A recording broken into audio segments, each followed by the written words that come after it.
Guys, rules ख़त्म हो गए हैं बट एक छोटी सी वर्किंग रहती है। तो वो वर्किंग जाने से पहले मैं थोड़ा सा रिवाइज करवा दूं।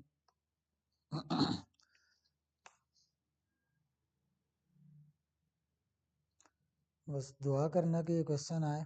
बट एग्जामिनर ने बताया हुआ है कि ये सबसे बच्चा गलत आंसर इसके देता है। क्यों? क्योंकि वो एसएफपी के पीछे लगा रहता है और इसको बिल्कुल टाइम ही नहीं देता। तो आसान से आसान क्वेश्चन वो छोड़ देता है।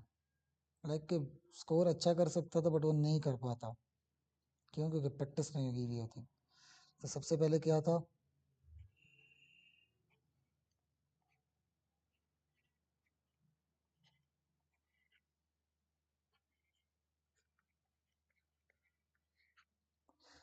सब्सिडरी और पेरेंट के इनकम और एक्सपेंसेस को ऐड करो बट सब्सिडरी सिर्फ और सिर्फ पोस्ट एक्विजिशन आनी चाहिए।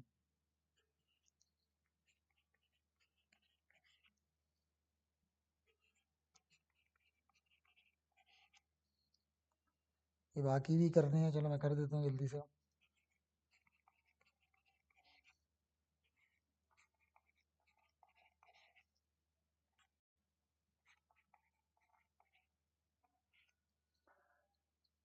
अच्छा, अगर कोई इंट्रा ग्रुप सेल परचेज थी तो हटा दो टोटल अमाउंट।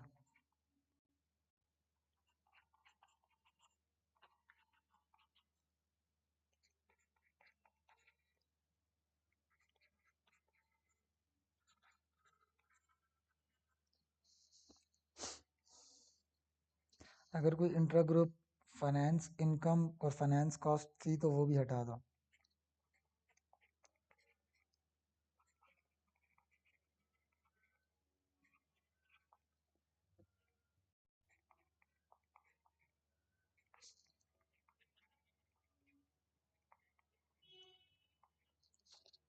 पर कॉस्ट ऑफ सेल्स में ऐड बैक कर दो। पर कॉस्ट ऑफ सेल्स में ऐड बैक कर दो। क्यों? क्योंकि जिसने खरीदा था उसने क्लोजिंग स्टॉक बहुत ज़्यादा वैल्यू का लिखा है। तो उसका क्लोजिंग स्टॉक कम करोगे तो मीन्स के कॉस्ट ऑफ सेल्स को इंक्रीज करोगे। और अगर सब्सिडरी से डिविडेंड आए हैं और पेरेंट ने यहाँ प्रेजेंट किए हुए हैं तो वो भी हटाओगे।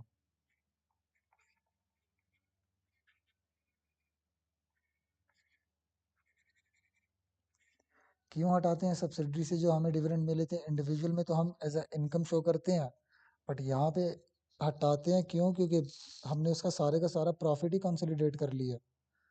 तो प्रॉफिट में से ही उसने डिविडेंड दिया था ना, तो अब डिविडेंड की यहाँ पे कोई स्पेस नहीं बनती। क्योंकि हमने सारे का सारा ही उसका जो हमारे हिस्से का बनता था हमने लिख दिया ग्रुप स्टेटमेंट में। तो उसी में से उसने डिविडेंड भी दिए हैं, तो हम डिविडेंड भी अगर यहाँ पे लिखे हैं, उसकी सारी इनकम और एक्सपेंस भी लिखे हैं, तो इतना तो उसने कमाया ही नहीं होगा जितना हम लिख देंगे। इसी तरह एडिशनल डिप्रिसिएशन आपके एक्सपेंस बढ़ाती है। फॉर एग्जांपल वो कहते हैं एडमन में लिखो।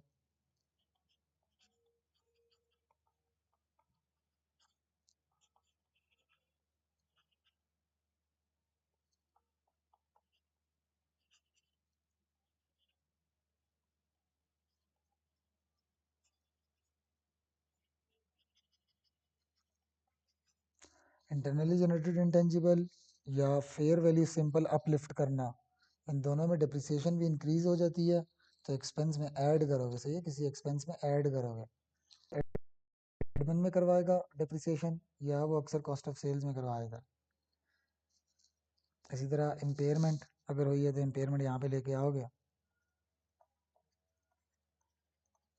सब्सिडरी के इंटेंजिबल की हुई, गुडविल की हुई है ना, तो सब्सिडरी जिम्मेदार है। अगर फुल गुडविल मेथड है तो फुल लेके आओगे, अगर पार्शियल गुडविल मेथड है तो सिर्फ पेरेंट वाली लेके आओगे जो कैलकुलेट की है। तो इसीलिए ये जो लॉरेल वाला क्वेश्चन है इसमें पहले उसने गुडविल कैलकुलेट करवाई है क्योंकि उसमें कोई ना कोई इम्पेयरमेंट वगैरह होगी, और फिर पी एंड एल बनवाई है। सही है। हालांकि पहले पी एंड एल बनती है फिर जो है ना एस पी बनती है। तो उसने अपोजिट किया हुआ है इस क्वेश्चन में। अच्छा, इम्पेयरमेंट भी हो गया। अब फॉर एग्जांपल वो कहता है कि भाई सब्सिडरी की कॉन्टिजेंट लाइबिलिटी थी, जिस तरह एस में बोलता है, तो बस खामोश हो गया एग्जामिनर।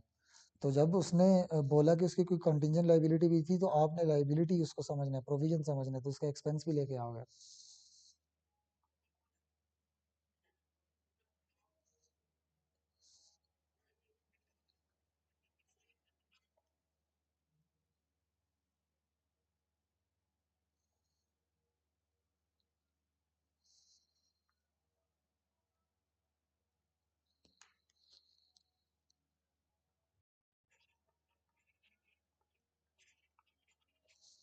तो सब्सिडरी की कोई भी कंटिंजेंट लाइबिलिटी होगी, हम उसको एज अ लाइबिलिटी एज्यूम करेंगे, प्रोविजन एज्यूम करेंगे। तो प्रोविजन क्या होता है? एक्सपेंस होता है, तो एक्सपेंस को इंक्रीज करना है।